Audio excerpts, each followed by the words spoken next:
What's up, everyone, and welcome to Project XTalk, an Xbox podcast, episode number 99, presented by Save the Game Media.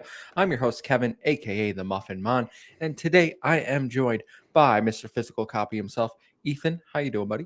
I'm doing great, Kevin. 99. Have we even come up with an idea for 100 yet? I completely forgot about that. You know, it's interesting you bring that up because no, we haven't. No, we haven't. No, we have not. We'll figure it out. We'll cook something up for y'all. Okay, we got a week. What's the worst that can happen? But I'm doing good. This weekend's going to be all about Halloween shopping. As you can see, I got some decorations up already on the shelf around the house and everything. So we're going to be going to Spirit Halloween, some costume shops, and because my wife needs to do it right when everything opens. Like, we can't wait until the end of September. It's got to be right when all the stores open because everything's going to sell out within the first week unless we go. So this weekend's going to be shopping. You know it's September 1st, yeah? There's nothing I can do about it, Kevin. If it was up to me, I'd be sitting here playing video games all day. All right? I understand. I understand. All right? But doing good. That's great. Well, if you like this podcast, we are live every Thursday right here on YouTube and Twitch. I always forget to say and Twitch. If you aren't following our Twitch channel, you prefer that, twitch.tv/Save the Game Media, 5 p.m. Eastern time right here every Thursday. You can catch if you miss us, you can catch us every Friday morning on your favorite podcast service. While you're over there, please drop us a review rating. It does help us grow. And if it's on Apple, we will read it live here on the show. If you want to interact with us more, come join the Discord server. The link is down below. We've gotten a few new members recently. It's popping off as usual. I'm really loving the Discord lately. Distracts me from getting my actual job done. Kevin, you just get massacred in the Discord on a daily basis. Nobody agrees with me. You know, your brother comes in to defend you every now and then. Sometimes, but you know, it's when you're on the right side of history, sometimes you'll have some heretics. You hear that, folks? The right side of history. What can I say? But if you also want to support us and get early access to all of Save the Game Media's content like No Limits, Frame by Frame, I Hate My Friends, or our now 3 exclusive Patreon podcasts, which will be debuting this month. So if you want those, $1, head on over to patreon.com/Save the Game Media. Choose the tier that's right for you, just like our current Patreon supporters have done. Bucky Blue, Hopple, Alpaca Tom, SAZ, Fabulous Brianna, and Brianna's mom. Thank you all so much for your support. We appreciate every single one of you.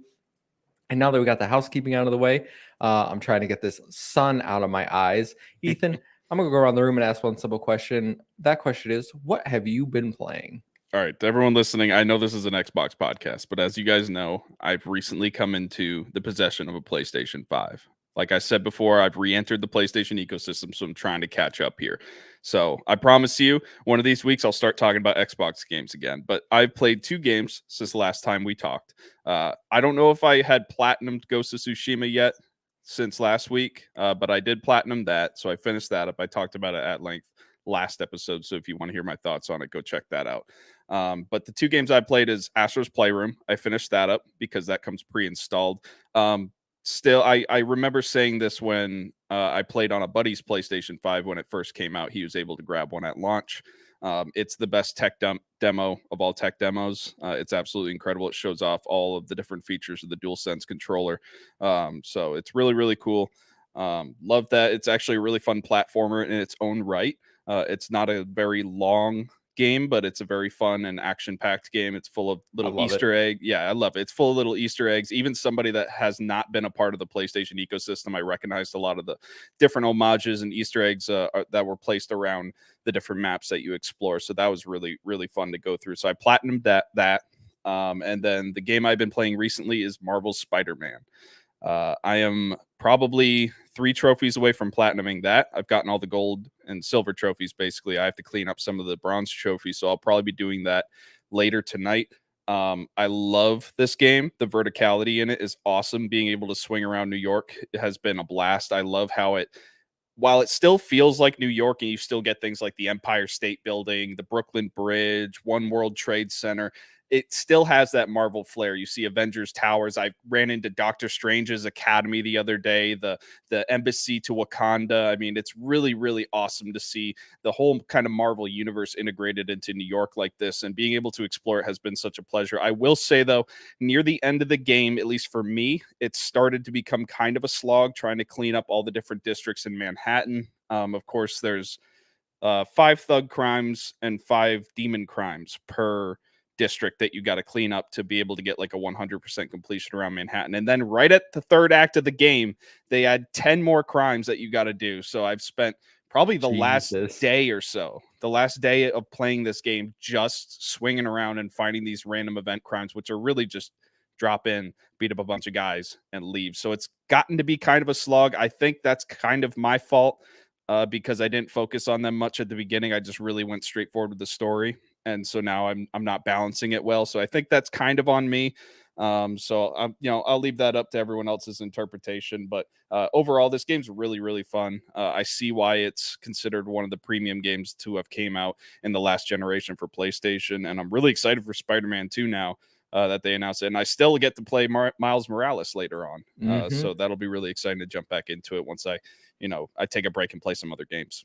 Yeah, Miles is really short too. It's not nearly. Yeah, that's what I heard.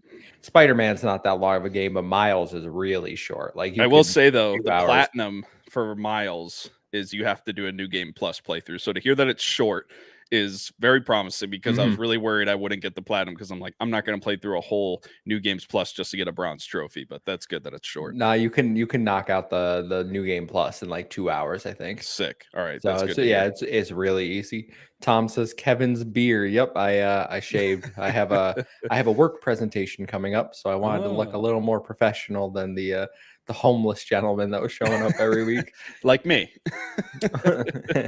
Mine was a little, a little worse. You're a little more manageable but yeah. So I've only been playing one game this entire week since last Friday, and that is Soul Hackers 2, the new game that came out from Atlas. It's on Xbox. I grabbed it on Xbox. In fact, I supported them and got the digital deluxe edition. All right. Look at you. So I was like, Atlas, put your games over here. We want the JRPGs too.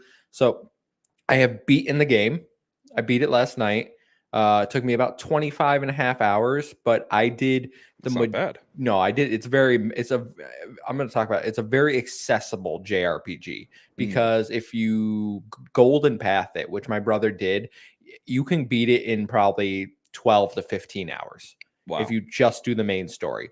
I did a lot of the side content, but basically all of the extra missions. There's a extra dungeon that I got for the DLC, which I will say, one of the digital deluxe things was a completely separate DLC side quest, which unlocked like the hardest dungeon in the game. This should have been base game content. This adds a lot to the lore of the world, and it feels like they cut this out just to sell it to you. That's how it came across to me. But I really liked it. I do want to say that I don't think the game is as good as what you would get in a Persona. I did describe it as Persona Light, because you have the same combat as Persona. It's very, it's turn-based. You attack weaknesses, you build stacks. Instead of an all-out attack, they call it a Sabbath. It's very Persona-like. You do have hangouts with your friends. They're not as in-depth as something like Persona, where you're like, oh, we're going to go to play darts or pool or any of that kind of stuff. You just go to the bar and drink, because you're all adults. JRPG focusing on adults for once. Yeah. So the characters are good. There's only 4 of them. Well, there's only 4 characters you get in your party, which is like pretty small for a JRPG. You normally get like 8, I would say, is probably a typical party for a JRPG. But I liked every character. Some had stronger than others. It's a very interesting story about, right and wrong, life, death, kind of stuff like that. But I got annoyed because this game has what I like to call, and the sun's just going to blast me in the eye, but this game has what I like to call Tales of Zestiria syndrome. And if you've played Tales of Zestiria, you know what I'm talking about. And that's because whoever made this doesn't know how to make a dungeon. All of the dungeons are just pathways. There aren't puzzles. Really, there aren't really puzzles. You just walk down a path and you find the right path until you find the right door. They occasionally add like a teleporter or some sort of warping system, but this really is like the dungeons are so bad in this game. And the one optional dungeon that you have is called the Soul Matrix, and each of your main party members has 5 levels to get through. And to get through all 5, you have to do New Game Plus. But this gets unbearable because it's just long pathways to be long pathways. It's really, I think it's meant to be like a leveling up grinding area, but I hit max level before I beat the game on multiple characters, so it was not an issue. I didn't need this. It was really just more of an inconvenience. I liked it. I don't love it. I think it's probably in the 7 range. I think the reviews were pretty fair. It's a good JRPG. It's not a great JRPG, but if people bought it and were like, "Oh, this is going to be Persona level quality," do not think this is Persona level quality because it isn't. I gotta ask. I want to talk about the combat a little bit in this game. So the thing that turns me off about turn-based combat is when I am going through a dungeon, it feels like I'm spending so much time just on random mobs, and I don't actually get progression in the story. It just feels like it's a slog. Mhm. What do you think about the combat in this? Do you spend too much time in it, or do you think it's a good amount of time that you're spending in basically, are you taking 5 steps in a dungeon and having to fight a random mob in a 5-minute battle, or? So there aren't random mobs. All the mobs, well, they randomly generate in front of you, but you have a sword that you can use in the overworld to slash them, so you don't have to fight them. You occasionally you'll get what are called risky enemies, which are enemies you can't slash away, and they tend to be about 10 levels higher than you and going to wreck you. So run away from those. But in general, if you like towards the end of the game, I wasn't fighting anything. I was just running through the dungeon. I was like, I don't have time for any of this. So it is very much you can choose to fight them. You don't have to fight them. If you don't, you might struggle because I found some of the level require like recommended levels. So the hardest fight in the game is the DLC boss, and Mhm. it says recommended level 64. So I showed up with my level 99s and proceeded to get my ass kicked because this boss was hitting me for like 3K. And I'm like, I don't know what to do. I literally have no idea how I'm supposed to beat this boss. You need to come in with 100 healing potions. That's what you got. I, I don't have 3,000 health. So it's Yeah. one-shotting my Oh, team. damn. And I'm just like, I'm missing something here. I'm not sure what the issue is, but So you're actually seeing the mobs when you're going through the dungeon. It's not like, let's say, an Octopath Traveler where you're going through a dark area and it no. just bam, you go into a combat sequence. No, and Okay. that's one of the reasons I played Octopath for like 20 hours and dropped it. I really don't think Octopath is that great of a game. I know I everyone loves it, tried. but I couldn't do it. no. I like Soul, like I said, but if you just wanted the main story, it's about 12 to 15 hours probably for most people. The side content isn't really like it fleshes out the world a little more like, oh, there's like Mhm. evil devil summoners and all this other stuff, but like a lot of it is just go deliver this item to this person in the dungeon you were Mm. just in, but you don't know where they are. You have to like search. So you a lot of backtracking, which gets tedious. Yeah. Yeah. Yeah. So that's all I've been playing. But I did, and I want to give a shout out to Joe and Kyle over at the Trophy Room. Both have been on the Lucky show. bastard. I will be playing The Last of Us Part 1 remake because I won their giveaway for the trophy room. I have it. I have to pre-install it, but I will be playing as soon as that unlocks. First time ever, so I'm excited to jump into that. I know no, it's divisive if the remake needs to exist, but I don't really care. I didn't pay for it. I won. I'm excited. Let's go, you know? I will be playing it too. And I know if anybody's been watching this show for any amount of time, you guys know I have a very bad phobia of zombies. But I've heard too much about this game, about how it's literally changed the landscape of gaming, how it's one of the most premium PlayStation experiences, and I've never played it before. So I think I'm going to jump into it and give it a shot. But things that are called clickers, that kind of scares the hell out of me. So I'm a little worried. I might be playing in the daytime with a podcast on. I mean, I don't know about a podcast on because it is a very narrative game, so you're gonna want to hear the like the I'll character pause it voice when there's acting. Yeah. dialogue, but then when I'm Okay, like okay. sneaking and stuff, I'm Mhm. gonna Mhm. start it up again. Mhm. I've heard listen, I've heard people say a Plague Tale feels like a cheap version of The Last of Us. and I Really? love a Plague Tale. So if it's That's anything like that, that sounds awesome, actually. yeah, that sounds awesome. Yeah. I'm there day one. Yeah. But we'll report back and we'll probably Mhm. do a review on it. I don't know if anyone else is Save the Game Media is playing. The Taylor Xbox was. guys are gonna do a review on it. We're taking over. We're gonna have the No Limits background. All right, we're It's gonna be taking great. over. No, that's right. They better prepare for that. But Yep. other than that, we can jump in because as you were joking before the show, I always say Wednesdays, Xbox, where's the news? We need Yeah. some news, Mhm. Xbox. And boy, did we wake up to some news. So, story number one, the UK regulatory body wants to take a deeper look at the Activision Blizzard deal. This comes from Tom Ivan over at Video Game Chronicles. The Competition and Markets Authority, CMA, states, quote, after gathering feedback from third parties with an interest in the proposed deal, the CMA said on Thursday that it has a number of outstanding concerns that must be addressed. The CMA says, quote, following our phase one investigation, we are concerned that Microsoft could use its control over popular games like Call of Duty and World of Warcraft post merger to harm rivals, including recent and future rivals in multi game subscription services and cloud gaming. If our current concerns are not addressed, we plan to explore this deal in an in depth phase two investigation to reach a decision that works in the interest of UK gamers and businesses. The CMA has given Microsoft and Activision Blizzard until September 8th, so 1 week, to submit proposals addressing its concerns. In its phase one summary, CMA stated, quote, it is concerned Microsoft if Microsoft buys Activision Blizzard, it could harm rivals, including recent and future entrants into gaming, by refusing them access to Activision Blizzard games or providing access on much worse terms. Excuse me, because there's so much to read here.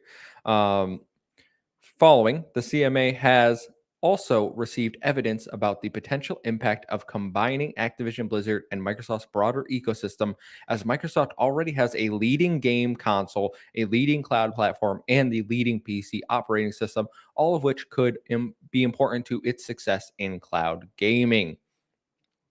I'm gonna stop. I'm gonna stop right there. Ethan, what are your first thoughts after hearing this? I'm not surprised. I think going into this, everybody and Xbox itself knew that there were going to be regulatory bodies that are very quick about it, like we talked about last week with Saudi Arabia, that are just like, okay, this is fine. And then there are going to be regulatory bodies that want to take a more closer look at this deal and approach it with more scrutiny. So that makes sense. And I'm sure the statement you're about to read from Phil Spencer next is probably something they've had drafted up for a while, knowing that this would happen. I don't think this is any threat to the deal. I think in phase two, if they go into a phase two of this investigation with the UK regulatory body, then it's going to get sorted out. And I think one of the things that tells me that is the language they use in that first sentence that you said from the CMA, in that they use the examples of Call of Duty and World of Warcraft. Let's be real here. World of Warcraft is a MMO that's been out since 2004. It has a declining player base, and it's on Mhm. PC and Mac. It has nothing to do with the console ecosystem, and I don't think Xbox has any plans on moving it to console because, like I said, it's an older MMORPG and it has a declining player base. There's not really a reason to bring it over. I think if, let's say, Xbox bought Square Enix, I could definitely see them trying to make Final Fantasy 14 exclusive because that MMO is really popping off right now. It's super popular. It has a growing fan base. So I don't know why you would use World of Warcraft as this example. It's also not something you would use in the cloud. And also Call of Duty. Phil Spencer has already committed to that being multi-platform. Whether that stays that way, that remains to be seen. But I think we at least know that the next 3 Call of Duties or so are going to be on PlayStation 5. So that's probably years and years and years into the marketing cycle for even the next generation of consoles that Call of Duty is going to be available to PlayStation players. And Mhm. honestly, I don't think Microsoft is ever going to make it exclusive. I don't see how that's in their interest. I think a game like Call of Duty really benefits from having a larger player base, especially with their Battle Royale Warzone, especially with their, well, they're not going to be doing yearly releases anymore, luckily. But I think that benefits from being on all the different platforms. So I don't see them bringing that over to Xbox and making it exclusive. What Xbox will do with that, I think, is put it on Game Pass. I think that's going to be the marketing thing for Call of Duty. But at the end of the day, these are not the examples to use when you're saying it's going to destroy the competition. Because one, Xbox isn't even in the lead, and it's probably not going to be in the lead for console sales or game sales for this generation. There's questions on whether it could stay that way in the next generation. Obviously, Xbox is gaining ground both in different markets like Japan. But right now, I don't see this affecting the deal at all. I think it's going to go through just fine. Mm-hmm.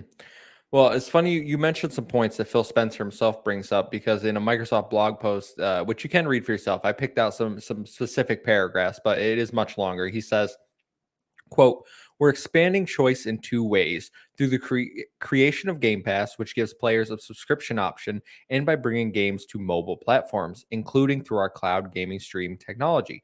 Subscription services like Game Pass make gaming more affordable and help players from all over the world find their favorite game. Game Pass empowers developers to bring more games and to more players, not fewer. We intend to make Activision-Blizzard's much-loved library of games, including Overwatch, Diablo, and Call of Duty, available in Game Pass, and to grow those gaming communities. By delivering even more value to players, we hope to continue growing Game Pass, extending its appeal to mobile phones and any connected device." And in a separate paragraph I picked out, he said, "In doing so, we will pursue a principled path. We've heard that this deal might take franchises like Call of Duty away from places where people currently play them. That's why, as we've said before, we're committed to making the same version of Call of Duty available on PlayStation on the same day the game launches elsewhere." So, what I'm confused about is they've clearly stated Call of Duty is going nowhere. I think we talked about this very recently, that maybe Yeah. last week even. Call of Duty is going to launch day and date on PlayStation. It's going to be the same exact game. The only difference is now, and even I would say Diablo, Overwatch, those types of games where you need the multiplayer, the Yeah. fan base, they have live Mhm. service elements. Those are going to be on all platforms still. If anything, like they said, they want to bring the things to the Switch. They want to expand that reach. Could we see single player games going forward be exclusive? For sure. I think that's a possibility. They use very specific language here. They name specific IPs. I'm confused about what the CMA is saying, where they specifically say they've received evidence about the potential impact of combining Activision Blizzard with Microsoft's broader ecosystem. Microsoft already has a leading gaming console. What are you talking about? I They're think they third. mean yeah, I mean, I think they mean leading as in it's one of the major ones. It's definitely not the leading one though. They're not even PlayStation. Well, some would argue Switch above Switch has PlayStation. definitely sold well Switch is more. going to sell more than the Yeah, PS4. So eh, Xbox is third by a significant margin, especially if we go off last generation, where PlayStation 2-1 at least for the console sale. So I really don't get where they're saying leading console, because there's only three to choose from, and Microsoft is last. So they're not leading anything there. right. A leading cloud platform, you could say that for sure, because I think xCloud is the most fleshed out and successful cloud Mhm. streaming. We've seen Google Stadia falter. Nvidia GeForce now hasn't really taken off, and as far as I know, it's not in any of the mind share, the zeitgeist. You have Right. Luna, which similar situation, heard good things, but no, is anybody actually, like, how many users does it have? I don't know anyone that uses it. And Yeah. then you have PlayStation's PS Plus now with the premium tier, which in my experience is a step down from the other streaming, but it still works. It's still good. So that one I can understand more. Them saying they are definitely leading the cloud platform, but it's not like they don't have competition. Yeah, but The I piece, don't the necessarily know what this deal really this deal isn't targeting like cloud. Like this is not what we're analyzing is who dominates the cloud market. What we're trying to analyze here is if this deal with Microsoft buying Activision Blizzard is going to create an unfair advantage for Microsoft going forward in terms of game sales. So I don't see how cloud really factors into that. I don't you're not going to be playing Call of Duty on cloud for decades because Mhm. it's just the technology is not there to be able to make your button press and think something immediately happen on the screen like you would natively. And in a first person shooter, that is an absolute essential. Even you could argue in an MMORPG, that's absolutely exclusive. If you're really into a raid and you need to use a power, you need to make sure that everything's going to register and that you're doing all your move sets. So I don't, even the games they talk about in this wouldn't even benefit from cloud structure. Mhm. So again, that's why I think you see this disconnect between the CMA and the gaming world. These regulatory bodies, they're not gamers. I mean, maybe some of the people on them are gamers, but that's not their core thing. They're analyzing financial stuff. They're analyzing different businesses of all ilks. They're not just dealing with gaming here. So you see that disconnect there, and I think Phil Spencer and the Microsoft team will be able to bring them up to date and say, this is the reality of the situation and Mhm. really get through this. And then I kind of want to go, or you go ahead if you want I to would say respond. I would tell people to go check out Hogue Law. He just did a 2-hour video Mhm. on this and why they are taking the cloud approach in this, like why that is the issue they're bringing up specifically, because Mm. that is the emerging market, and Right. apparently, Xbox could get a stranglehold on that as it's emerging, which is something they don't want. But I'm also confused in this where it says they're worried it'll harm rivals, which it says including recent and future rivals in multi-game subscription and cloud gaming, which they specifically said subscription service and cloud gaming is where they think the harm will come. I get the cloud gaming because they are taking a substantial lead. But as you said, nobody's going to use this to play those games. Well, Right. most people won't, because they're going to Yeah. want the response and they don't want the latency. The subscription services, I disagree. Yes, it will bolster Game Pass, but Mhm. Sony has their own subscription service. They could very well compete if they put their first party games. You cannot tell me that if you put God of War Ragnarok day one into PS Plus, that it isn't going to get people to subscribe. Like, you could have Everybody that's tons. not will become a Yeah, you subscriber could at have that point. so many more subscribers in PS Plus. So subscription services, I can't really see that. Like, Game Pass, obviously the big one still, but Mhm. that's just because they've invested in it. They've given it time to grow. Like, in a few years, who knows what PS Plus could look like. And Xbox is supporting PS Plus. They have multiple games over in PS Plus. They got the Doom games. Deathloop is coming literally next month. Yep. So it's not like Xbox is actively like, whoa, now we're not putting any we're not putting any of those games in there. If Right. if they're multi-plat, they still have a chance to go to other subscription services. It's very interesting to me that this is coming out. I don't think the CMA can ultimately like kill the deal. I think the No. FTC still gets like final say on that, but the CMA does have the opportunity to investigate this further for sure. Right. And then I kind of want to go back to the language about that last quote you talked about and going back to the Call of Duty conversation. Um, let me reread it for everyone listening. As we've said before, we are committed to making the same version of the Call of Duty available on PlayStation same day as the game launches elsewhere.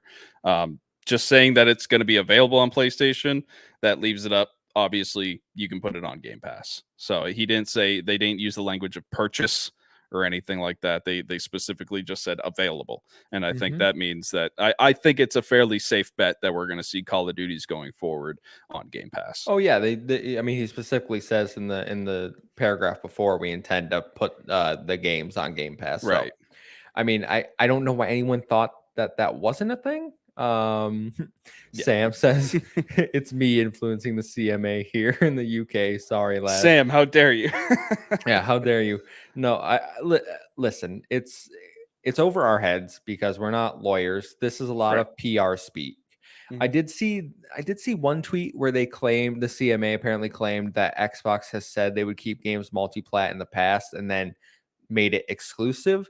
I cannot think of a single game where they said that the game would remain multi-platform and then made it exclusive. Yeah, I can't think of any either. Obviously, there's a lot of studios that they've purchased in the past, and maybe there's one out there that I don't know of, and I'm sure our audience will correct us later on, probably in the comments or in the chat. But as far as I know, they never said anything about Bethesda games being multi-plat. Definitely, They when that deal went down, literally said the opposite. yeah, they said, "Well, this is Xbox now," Phil and Phil Phil Spencer sat at a round table and went, "I want you to know this is about getting great yeah, exclusive for." places where Game Pass exists and on Xbox. And obviously, we're seeing examples in real time of studios that are purchased by Xbox still honoring their commitments to PlayStation. Bethesda is another idea. Like we see Deathloop, we see games like Psychonauts 2. Double Fine is now part of Xbox, but they still put that out on PlayStation because that was an existing deal with PlayStation. Yep. So Xbox is not the company that's going to say, "Hey, cancel everything.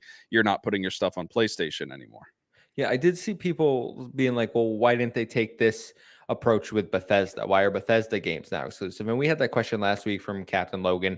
And it literally comes down to, I think, the type of games, which is why, like I said, they're being very specific here about the games they're naming, the IPs Right. they're naming the multiplayer big franchises. Crash Bandicoot, I still think probably will end up exclusive. Single player games like that I think are going to be exclusive, but those aren't the games that the regulatory bodies are looking at or even really care about. Yeah, these live service sort of games, these online focused games, multiplayer focused games.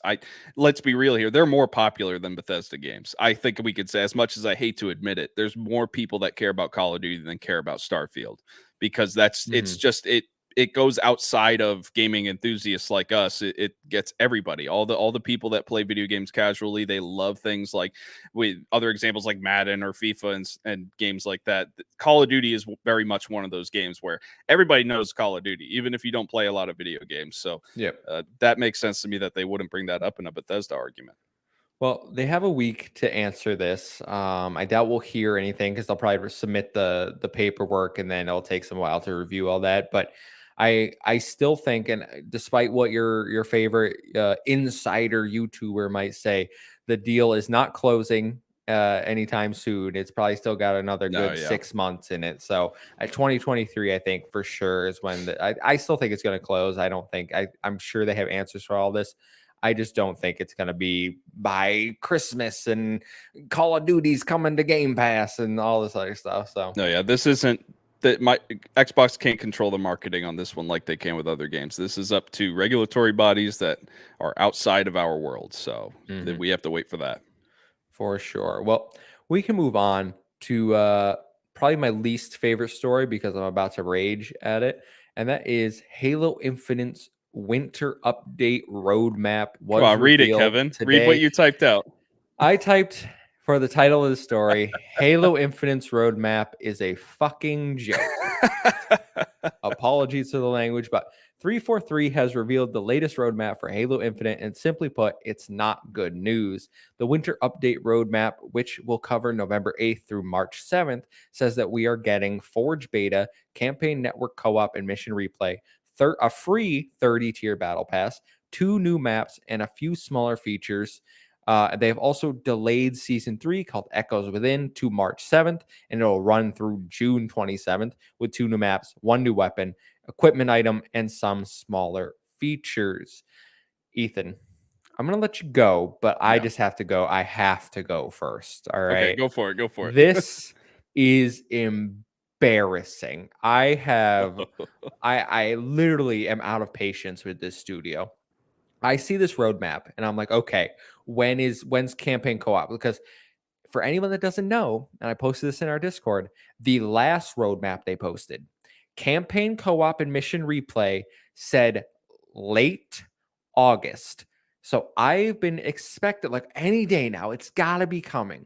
So to now get this roadmap and see, oh, November 8th through March 7th, like no specific date. I hear people keep saying, oh, it's coming November. I will tell you right now, I have no confidence 343 will have this ready in November. And that is because they initially said we're going to have campaign co-op spring 2022, April. April came. We're going to have it August 2022. August came. November, promise. That's 3 times now you've delayed core features. You have delivered nothing in the almost a year this game has been out. It's been an absolute embarrassment of a launch. I understand that there were some issues with the engine. I understand a lot of staff turnover and all this other, like I get it. 343 structurally was not sound. I think Joseph Staten has come in and he's trying to fix it. Give them, yes, let him fix it. Let them make the game good. but the rate at which they are putting out content is not acceptable. Fans have no more patience for this, and I am the most patient. I'm like, it's fine, I'll wait. But at what point is enough enough? Like when I see this, I go, there is no reason for me to boot up Halo Infinite for the next 5 months. And you know when the last time I played Halo Infinite was? Probably back in February. Because there's nothing. February. Yeah, Season same. 2 came out and was a joke. You put the last Spartan standing mode in, and you already removed it because, oh, guess what? That mode sucked and the player base wasn't there. You've already taken that out of the game and replaced it with doubles. I don't understand what you're doing. You have literally no idea what you're being transparent. Yes, I will say you're owning up to it, but it doesn't make it okay. Yeah. We've talked at length about how this game should have been delayed for probably another year to be able to work out some of the kinks. And I don't want to get back into that whole conversation because we've talked about probably on 4 or 5 episodes at this point. But what I do want to bring up is that I think Halo Infinite is a victim of the live service model. They came out with the game half baked, not enough time in development. They don't have a lot of the core features that we as Halo fans love. And because it's a live service multiplayer game, you have to consistently work on new content to keep players engaged and interested in the platform. That drags resources away from being able to make things like campaign co-op or Forge or custom games that actually matter, that we care about, because people can go in with Forge and make awesome custom games. So at the end of the day, I think honestly at this point, I would have rather have paid $60 for Halo Infinite and not had this live service model. I understand that it's difficult to make a multiplayer. I wanted to use the example of Call of Duty as a game that they're making yearly releases, or they were, and it would come out with a full suite of campaign co-op and all these different features that we just don't have in Halo Infinite. But again, they have that added problem of having an open world, but there are other games that have done it. This should have taken more time in development so you can get the core experience of Halo completed. But now that it's out and we don't have these experiences, and now you're scrambling to try and bring them back up, you have to still focus on that live service. And that's a problem. If we just had a general multiplayer that wasn't live service, we could focus more resources on creating things like co-op, which shouldn't have been the case in the first place. You should have had that when it came out. But at this point, live service didn't work for this game, and it's not working for this game right now. And I don't think it will. I think we're too far gone from launch. It's been almost a year now, and we still don't even have something as simple as replaying missions in the game. Even if you're playing single player, I still have an achievement for a banished log that I missed in mission 1. All I want to do is be able to go in, get that banished log, and go out. I don't understand what's so difficult about that. But then you get to thinking it's because they have to consistently scramble to catch up on live service, because they didn't even have enough content ready for that to be able to keep players engaged. So from what this, to inject some positivity from what this roadmap shows, it seems like they are catching up on the live service model. They're adding more maps, they're adding new weapons and game types, they're consistently updating it, new battle passes, new events and everything like that. That's good for a live service multiplayer experience. But at the end of the day, that's taking away resources from the core Halo experience, which I think has really upset a lot of fans. 343 has betrayed us many times before, and this is another case of a missed opportunity, because honestly, the Halo Infinite campaign I loved, and it's really, really, really sad to see it in this state that a year after release, we can't even play with our friends, or can't even play couch co-op. Well, it's really sad. And I didn't include this, but that's a good point. You're never going to be able to play couch co-op because they're scrapping it altogether. They said that they Yep, they're no longer working on couch co-op. They're putting their resources elsewhere, is what they said. This is just the best way I can describe it is that it feels like Halo has completely lost its soul. I have been in the Xbox ecosystem since the dark ages, right? I was playing Halo Combat Evolved at the beginning with everybody else. And the soul of that game was sitting down with your friends and playing a Halo campaign and having an absolute blast. It's over with that. Clearly, like that's not what they're focused on. They're focused on creating a live service model because that's the new hotness, and they want to monetize everything and make as much money. And that's sacrificing fun, because at that point it just becomes a job when you have to keep going against the battle pass, and there's no incentive for me to continue playing this multiplayer because I'm one of those players that I really don't care about the skins. I just want to Mhm. jump into a Halo multiplayer and have fun. I want to go play an infected map. I want to play Griffball. I want to race on mongooses.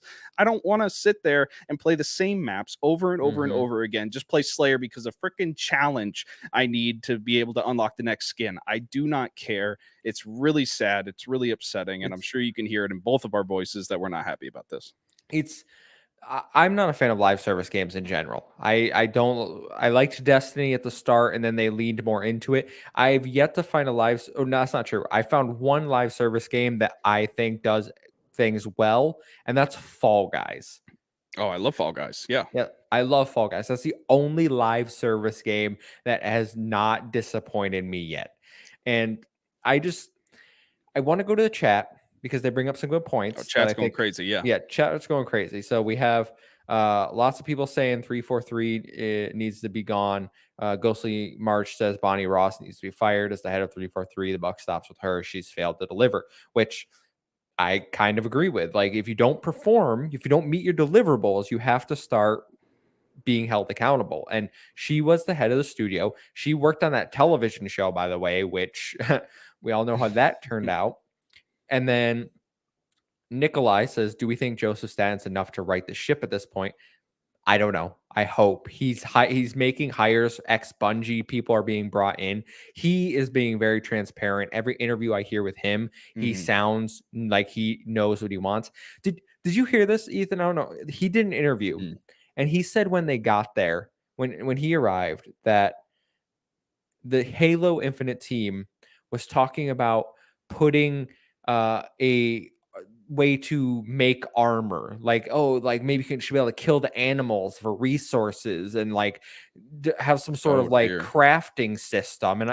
And he had to tell them, guys, it's a Halo game. Yeah, that You're a that super soldier. that goes back to my argument that this game has pretty much lost its soul and it's fallen victim to the modern live service model, which this is. Look, Mhm. I'm a fan of live service, and we'll get to that comment. I'm sorry to go off when you No, pulled you're up the fine. comment, but I'm a fan of live service games. I play them. I play Fortnite. I play Fall Guys. There are live service games that I really enjoy. But why would you try and inject that into a storied franchise like Halo? It have worked? Yeah, but everything had to have been done in the Mhm. first place. If you like again, I don't want to go back to the big argument about how this should have been delayed a year or a year and a half. They delayed it a year. What were we gonna get at the launch of Halo We were gonna Infinite? get Craig, Kevin. We were gonna Craig, get yeah, Craig. yeah. It, SAZ says, this is supposed to be Xbox's flagship franchise, the system seller. It's why I Yeah, bought a Series X as a newcomer to the ecosystem. I'm disappointed, and I think you have every right to be disappointed in the you do. game. I still think Yeah, the ecosystem is doing well. This generation's much better than the last generation yeah, so far. Tom reiterates holding accountability. Sam says he wants to give Halo to one of the three COD studios. They always manage to put out fun, consistent single player and multiplayer. Halo needs that more now than ever. I will say, and it goes back, that the problem with this game is not the gameplay, because from a technical standpoint, Halo Infinite plays fantastic. It is right. top notch FPS gameplay. Yeah. Like, campaign is super fun. It's just missing, like, everything else about it is so broken. Mhm. That is the issue. Ghostly March comes back with, when do we stop using live service as an excuse? There are multiple live service games that are able to update and provide new substantial content every Right. 5 to 6 weeks. Yeah, and I agree with that sentiment, and that's why I said I do play live service games that I really enjoy, and there is a way that this could have worked, but the biggest problem is when you have a live service game, you have to dedicate a ton of resources to making sure that live service is updated and you get new content. That draws resources from, let's say, a mainline DLC for a normal game. The problem with Halo Infinite is it came out with hardly any features, no co-op, no replayability, no forge, and so now you're trying to scramble to continue this live service to keep it updated, all while trying to actually finish your core experience of your game. Most live service games, they come out either they're dedicated to live service and they don't really have a single player aspect, or their single player is tightened up, good to go before they go live so that they can focus on that live service multiplayer aspect of the game. Halo Infinite, they didn't do that. So now they have these two things that are trying to draw resources, and they have to prioritize one. And guess what? The multiplayer is what makes them the money. So they're going to prioritize the multiplayer and the live service. Mm-hmm. Absolutely. SAZ asked, "Is the game dead? If it is, what will it take to come back?" I mean, it's. I don't know if it's dead. The player base is significantly down. Like if you look at Steam numbers, it is hurting. I think it's still in the top 10 most played on Xbox for free to play games, but even then, like it was number one and it's fallen I want to considerably. say it's not dead because I think once we finally get everything that we want, I think people will start coming back. Not as many as would if you had this stuff at launch. But I know for me personally, if they come out with a good Forge mode and we start getting custom games on multiplayer lobbies and I can play Infected and Griffball, all those things that I said, I'm back in business. I'm ready to go again. I don't care about the challenges. I don't care about any of that. I'll be playing Halo Infinite all night playing Griffball. It'll be an absolute blast. But Have right you seen now, the Forge it's in the dark maps? point. Have you No, I seen, haven't. because they're testing the beta. So, bro, the Forge is looking amazing. I'm never going to use it, but the stuff people are making in Forge looks mind blowing. I'll try to Awesome. find it for you later. Someone recreated Andy's bedroom from Toy Story. Literally, That's literally awesome. looks exact like you could play with the blocks, like knock over like a little like it's so good. Someone made The Last of Us. Someone made one where it's like moving Wow. cars, like a little. It's phenomenal the stuff you can do there. Like it's awesome that Forge is going to be so in depth. But And I don't know why this team, I mean, they shouldn't have left out co-op or anything like that, but Forge especially should have been mhm. something at launch because that just generates its own content and you don't have to do work. The community takes over from there. And Oh you could wow, does a live service game need content? Holy crap. And you could fall back on community content if you don't have a lot of stuff to put out because you can consistently find different things, contact people that create that content. Hey, can we add you to our multiplayer service and have people have fun with your map? Absolutely. I don't think there's very many people out there that wouldn't jump at the bit if 343 contacted them and say, hey, your map is awesome. We want to put it on our multiplayer platform. So why didn't they just come out with Forge? You could have delayed all the other stuff, but at least Forge, it would have kept the multiplayer even more fresh while you guys were trying to deal with all your issues. It's Yeah, crazy to me. absolutely. They really need to figure this out. And I think Tom tagged us in the video. Yes, he did. He tagged us in the Toy Story video on Twitter, It's awesome. which is awesome. Yeah, so check that out after the fact. But it's just really depressing. I'm not excited for Halo. Yeah. Looking at this, I'm still not excited for Halo. And if it comes out November 8th, campaign co-op and mission replay, guess what? God of War Ragnarok comes out November 9th. You think I'm not gonna play God of War to go play Halo campaign co-op? No. And Yeah. first of all, I don't believe they're gonna get this out in November. Either way, I don't have faith in them. No, I I don't imagine it's either. probably December, January is when we'll actually see this, but it's really just it's a whole thing. I can't they've lost my trust, they've lost my patience, and I'm at the point where like we need to start actually looking at 343 and thinking like, should we repurpose the studio? And again, why do we name the studio after Halo? Like I get they were gonna be the Halo, but like that's a bad idea. That's a Yeah. bad idea. I The don't know. coalition is fine because they kill it. Like they're doing great. But this was an awful choice. So But I think our next story is what should happen to Halo. So let's go into the next story. ooh, yes, yes, yes. Our next story will be more uplifting. So Assassin's Creed Mirage has been officially confirmed. It was also leaked. So it appears that details regarding the next Assassin's Creed have leaked. The information comes via YouTuber Jonathan, who spells his name very weird, but was also backed up by Jason Schreier at Bloomberg. According to the leak, the game will be called Assassin's Creed Mirage, which we now know is confirmed by Ubisoft, and will release in the spring of 2023. It will take place between 1860 and 1870 in Baghdad. The game will apparently be a return to basics with the removal of dialogue choices, no gender choice, and no more level system.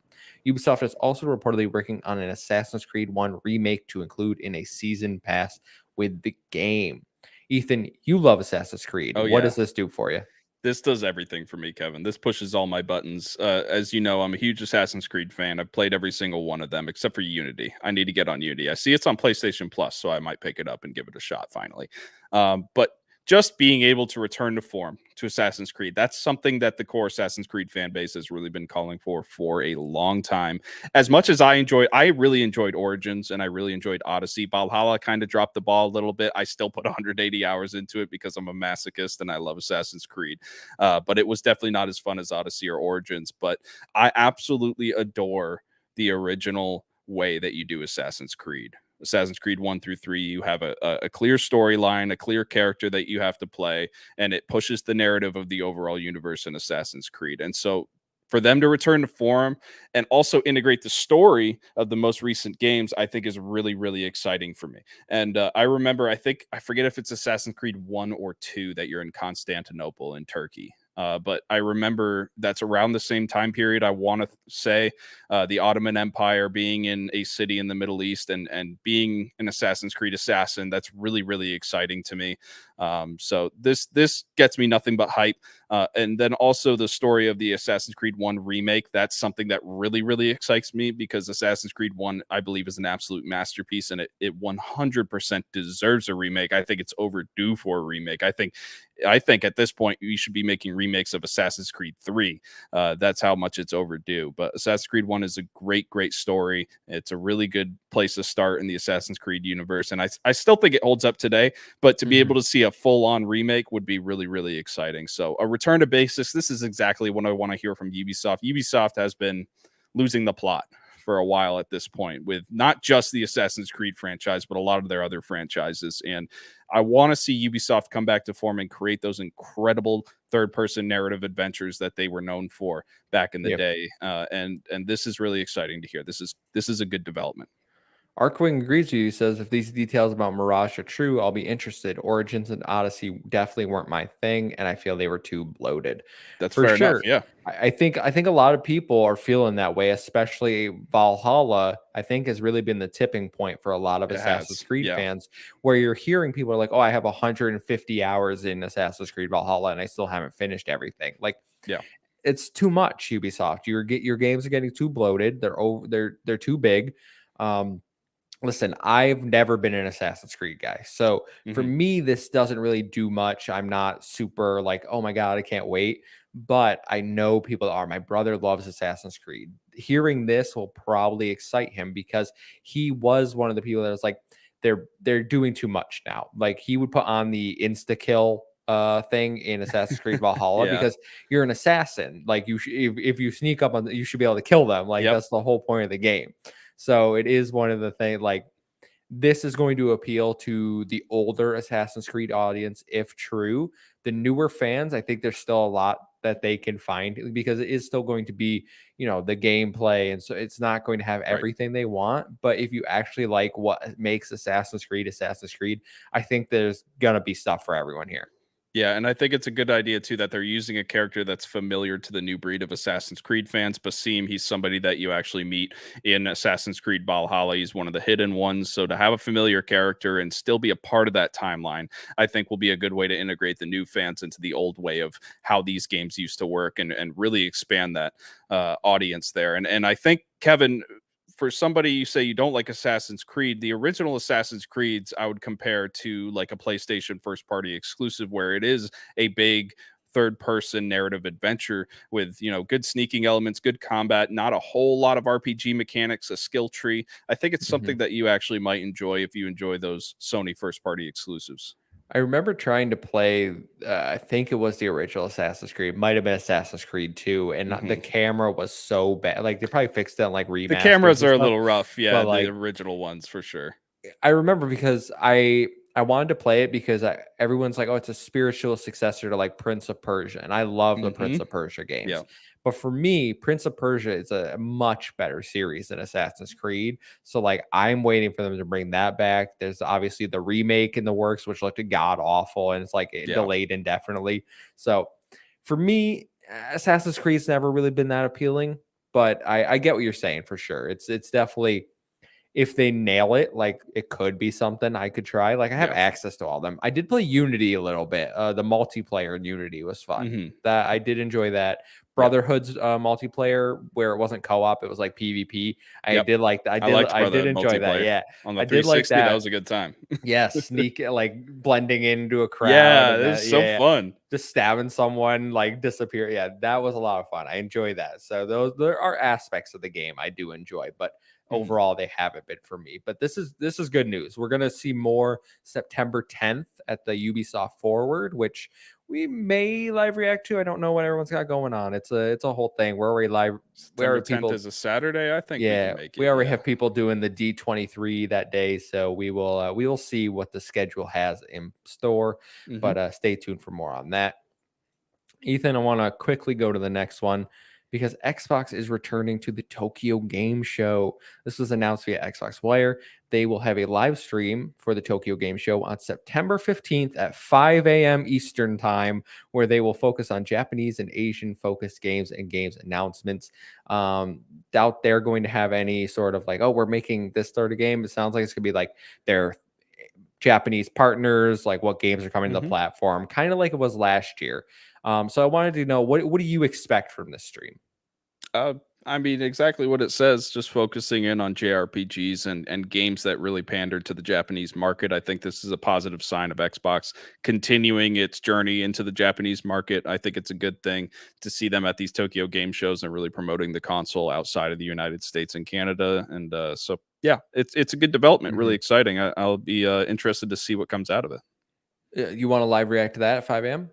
I don't know how many new things are That going to was be out of this though. definitely a joke. I am not waking up I at would 5 wake a.m. up for at 5 the AM to do a live react, Kevin. You know me. I'll do it. All be right. earlier for you, wouldn't it? It'd be Yeah, be like 4 AM. 4 Yeah. a.m. I'll You could do it, just Kevin. I'll stay do it. up. You probably just stay up Yeah, I'll to just stay up. stay up playing video games or Yeah. something, but No, I think you're right. For like I said, I think this is going to be like similar to what we saw last year. Maybe we'll get some Game Pass announcement for like new Japanese games coming to the platform. Like Scarlet Nexus came to Game Pass last year, was yeah. announced at the Tokyo Game Show. They're gonna be A hyping up Atlas here Yeah, and AI the Persona. They're Somnium Yep. Files. Yeah, there, I imagine we will the hype up Atlas and like Persona Yep. 5 Royals coming into October. Mhm. Maybe they announce when the other ones are coming. I doubt that, but I do think we're going to see some sort of like Japanese games that aren't currently on the platform come to the platform. My vote is for the Yeast and Trails games that are currently only on Switch or PlayStation. Getting those on Xbox, showing that commitment, like, hey, we're going out and getting these other series people's like, bringing them over. So So you I think think we're gonna see some new stuff come out of this? not new games, just new series to the Just new series. Xbox, Yeah. Okay. for sure. I it would be surprising to me if we didn't get some sort of like, um, this is how we're appealing to you. Yeah. I also feel like they're really going to heavily market Game Pass on this. Everything Oh is going to be yeah, about Game Pass with this because that's a value and people need to know about it. So, for sure. I mean, they announced that cloud gaming was launching in Japan last year at the yep. Tokyo Game Show, so they definitely know how to appeal to this market. And I think we're going to see more of that, more pandering, if you will, to the Japanese market. Yeah, that's what they do. Every showcase, you pander to your audience. That's what you got to hmm do. Well, we can go to our final story of the day. And it's an acquisition, kind of got buried in all the news here, but NetEase Games has acquired Quantic Dream. Announced yesterday, NetEase Games has acquired Quantic Dream, the studio best known for Detroit Become Human and Heavy Rain, who are currently developing Star Wars Eclipse. In an email to GamesBeat, co-CEO David Cage stated, quote, "We had acquisition discussions on several occasions during the past 25 years, but as none guaranteed our editorial independence, we decided to pass on those opportunities and continue as an independent studio. Our industry is undergoing a profound mutation through a wave of acquisitions of studios and publishers. For studios, this represents a paradigm shift as our central position in the industry and our contribution to the value chain are now more correctly valued. Consequently, in the recent past, we received several offers meeting our expectations. Quantic Dream says they will continue to operate independently, focusing on creating and publishing its video games on all platforms, as well as supporting and publishing third party developed titles, while at the same time leveraging NetEase's significant game develop capabilities." Are you familiar with Quantic Dream? Sort of. I've heard a lot about Detroit Become Human. I haven't played it yet. I probably should, from what I've heard. Star Wars Eclipse is obviously something I'm very excited about as a Star Wars fan. And I know that's way out, so it's not even really on my radar right now because it's so far away. But overall, this acquisition it's not really a big one. They've said that they're going to continue to remain independent, even though they have NetEase owning them. So I don't think it's really going to change anything. The only thing I could think about for Quantic Dream is that new what did they show off at the opening night live? That new underwater Oh, game yes, where it's Under the about the Waves. under They're the publishing waves. that, right? They're publishing it. Yes. So as far as I know, there's the only thing I'm really thinking about with them is that game and Star Wars Eclipse. So, if they remain independent, then cool. I'm not really worried about it. If they can just leverage NetEase for some money to be able to further development, that's cool too. I'm not scared of consolidation. I know some people Mhm. are. I'm just not in that realm. I think it's not that bad of a thing. I think it's just giving developers more money. So nothing really here to talk I about for me. I don't care about Quantic Dream at all. They have not made a game that I actually enjoy. I have no real interest in Star Wars Eclipse. I don't think they're going to like suddenly turn it around and make it like, oh my god. Um, Yeah. I find it hard to believe that NetEase, a Chinese owned company, are going to let them continue to do whatever they want, considering people not owned by Chinese companies are forced to censor their games. Guilty Gear had to Yeah. take any mention of Taiwan out. It's and they only have investments, I think, in Arc System Works. So or Bandai Namco, I forget which one, but Yeah, they're I don't think you're gonna see any change in the censoring of games in China itself, but in terms of oh core no, it's I'm development, not to talk about China. Guilty Gear had to be censored in Western audiences. really, I didn't Yeah, know that. they took all mention of Taiwan and stuff out of Oh, Guilty Gear. well, as far what Quantic Dream is a European studio, right? Hmm. And then who's the studio that made Guilty Gear? Where are they located? Arc System Work is I'm pretty sure they're European as well. Let's check it out. Guilty Google Gear. it. They are they're Japanese. They're Japanese. Still, that's not in China, so that is, eh. We'll have to wait and see. Hopefully, that's not an issue with any of their games. But I don't know if they're game because Quantic Dreams has had some controversy in the past. One of their co-founders or CEO or something, he had some anti or homophobic he left anti-LG. though, didn't he? Did Is he? that the guy that left, or there's a studio where the guy came out and said some wild stuff, and he recently left? I don't know if that was Quantic Dream or not. Mm, I'm not sure. I didn't think he left. Oh, But either Dream. way, I don't think at least the two projects that we know of coming from Quantic Dream, I don't think there's anything really to censor in that. I don't think there's anything anti-Chinese in Star Wars Eclipse. So I don't think the Chinese regulatory bodies are really going to worry about that too much. But obviously it's a problem in the gaming industry. The more companies that are going to get gobbled up by these giants coming out of China, like MiHoYo and like Tencent. No, Hopefully, the CEO who quote I read is the guy that is garbage because oh, they good. this is from Wikipedia, Damn. but it says subsequently Cage was reported to have stated, quote, in any case in my games, all women are whores. And at Quantic Whoa. Dream, we do not make games for the F word, Oh, which I'm not saying that word. okay. Yeah. So Good to know. David, screw Doesn't you and your surprise company. doesn't surprise me that they sold themselves to China. They Yeah. obviously are Screw not you, the screw you and your company. I don't want to talk about you anymore. I wasn't gonna play your underwater game anyways. Under the Waves look trash. I shouldn't say that because they're only publishing it. So I mean Yeah. the devs, but Detroit Become Human, more like Detroit Become Good. Gotcha. Shut up. Yeah. No. Yeah. No. Okay. They're being owned by NetEase. I probably won't play any of their games regardless. So Yeah, have not a fun. big acquisition. Ethan, that's all we have for the show. Oh, really? Yes, it is. Unless there's something else you want to bring up. Nope. If not, we can wait around for 6 more hours until The Last of Us launches. Yeah, and then we'll launch. No, we're not. And Gonna then we're live streaming the whole game. Oh dear. Just kidding. I will not be. Ethan, you can feel free to live stream it. Everyone I can don't see think you're you gonna get do scared. that. Nope. Yeah, no. Okay. All right, buddy. Well, until then, where can people find you? They can find me at WhiteCedar1 on Twitter and PSN, and you can find me at Gravy3448 on Xbox. And you can find me at the Muffin Mon, so 1-7I and 0-7A. Follow us at Save Game Media to stay up to date with all our latest. And I need to say this, guys. Extra Life is in November. We are part of Team Phoenix Overdrive. We are raising money. The link is down in the page below. I should probably put this in the housekeeping section. But if you want to support us, please, they'll mean a lot. Raising money for 6 kids.